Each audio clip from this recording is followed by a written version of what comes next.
I'd like to welcome Sally from England, who has Crohn's disease. Welcome, Sally.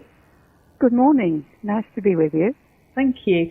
Could you tell us when you first started to notice your Crohn's? Well, in August 2008, I was actually treated in the States with a very powerful antibiotic called clindamycin, which actually wrecked my gut, and I lost nearly 2 stone in 3 weeks. And when I'd been ill ever since, I ended up in hospital on Christmas Eve 2009 and had a colonoscopy when the results came through in the January to say that I'd actually got Crohn's.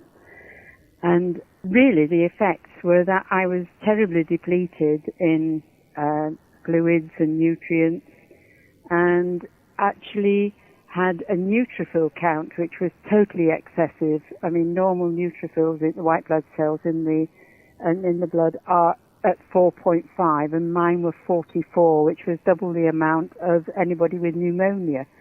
So they were a bit worried about it at the time.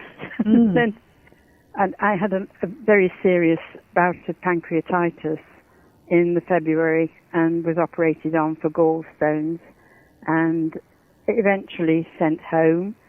And from that point on, the Crohn's symptoms really locked in.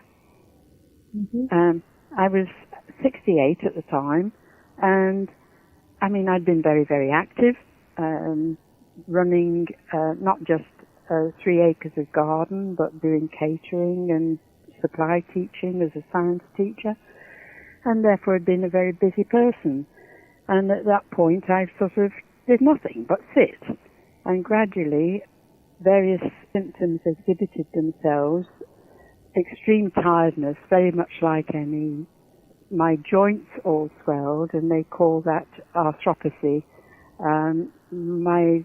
Not able to walk very well. Very severe tenderness in the balls of my feet and my knees, and especially the front of my hip joints, where you can't actually lift your legs into the car by themselves. You have to lift them with your hands. Because they just simply didn't work. So having been very active, I became very inactive. How did you find LDN? I go to pottery classes, and the lady there, her partner has Crohn's, very severe. He has a bag, having lost half his gut, and severe ulcerations, and he had found it and recommended it to me. I tried very hard to cope. Originally, the doctors had given me prednisolone, and I wasn't very happy on that because that made my started to thin my bones. And I stopped taking that last October, which was October 2010. And then, having very, very immobile Christmas, partly due to the cold weather, I suppose, but also because of my joints, I decided I really ought to try something. I simply was not going to go back on prednisolone, and I didn't want to take Naltrexone and any of the other more severe drugs that the doctors were beginning to offer.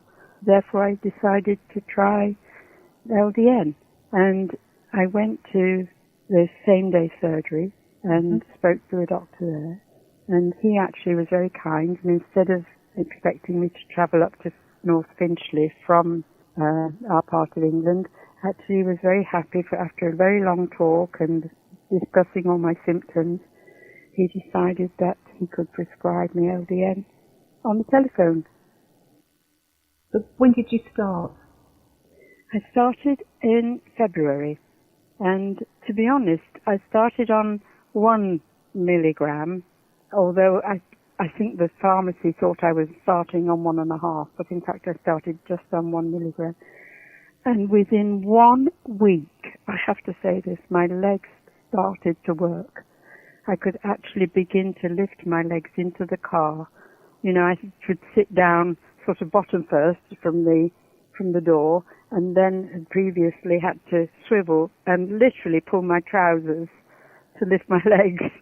And I actually started to get movement without pain within 1 week of taking 1 milligram. It was absolute, well, to say that it felt like a miracle is an understatement. And although I sleep a lot taking it, I found that I'm actually now at 2 months, well, 2.5 months, and I'm on 4 milligrams a night at the moment. I actually find I'm actually gardening again and leading a much more active lifestyle than I was before. It's amazing. In just that short time? Yes, absolutely. Yeah. Did you have any introductory side effects when you first started? No, I wasn't sick. I actually have psoriasis with this as well. The actual joint condition, the arthropathy, is psoriatic arthropathy. And there was a very long-standing large patch of psoriasis which has actually started to clear. I'm crossing my fingers and hoping that the rest will clear because psoriasis is so unsightly. I'd be very, very happy if that all went as well. And I actually meant to phone Dr. Patel and ask him if it's, how long one could expect it to be before it worked on the psoriasis. I'm not quite sure about that. Well, the people I've interviewed with psoriasis have said that it can take 6 months.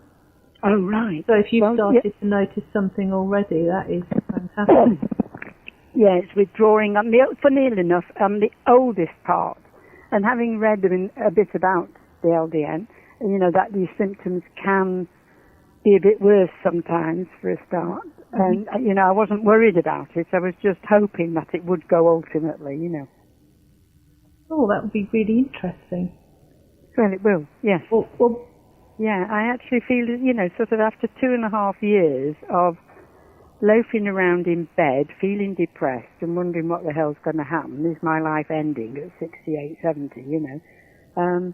I actually feel that, like, you know, I've come back into the real world at last. Oh, that's really good. It's really amazing. This is an update, Sally. Since we last spoke, what have been your improvements? Well, I've gradually built up to 4.5 milligrams per litre of the low-dose naltrexone. And although my psoriasis has not improved yet, and I'm aware that it will take 6 months of taking the drug before I can really hope for any improvement in that, my pain in my joints has diminished enormously.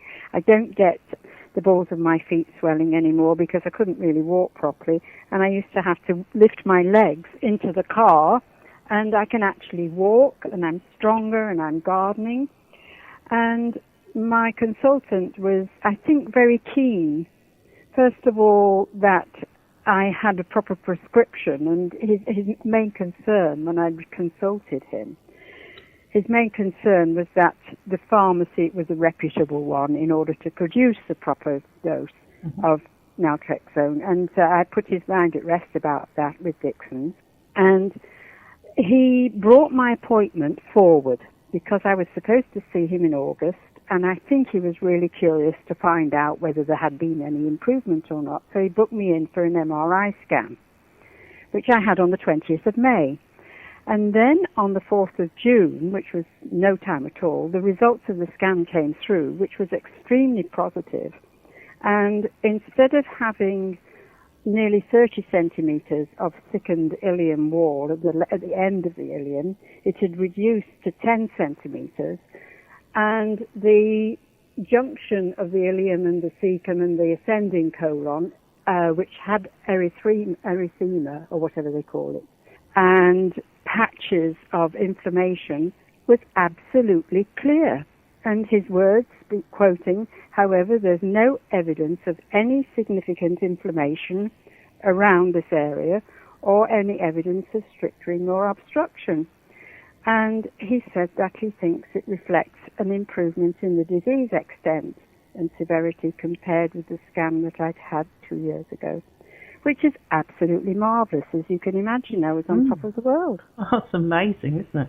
It is. It's amazing. So how are you feeling now, Sally? I feel as if I've rejoined the real world again.